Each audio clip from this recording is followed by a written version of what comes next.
Ay mga hapon. Karon atong buhaton diri aning hapuna mag final proming tayo. Ako nga pala si Ruel Colegio, ang farmers diri sa Udlom.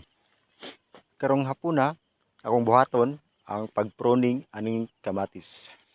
Dahil malapit na tayong magpumitas dahil meron ng mga kamatis na malapit na mahihinog. Kaya ang gagawin natin ngayon ay ang pagpruning. Pruning ng kamatis. Okay? Makita nyo naman yung mga kamatis natin. Yan yung pala yung na-pruning ko. Yan. Kita nyo yung maaliwalas na mga bunga ng kamatis. Saka yung mga bulaklat. Yan. Kasi pag nagpo-pruning tayo, tulad nito,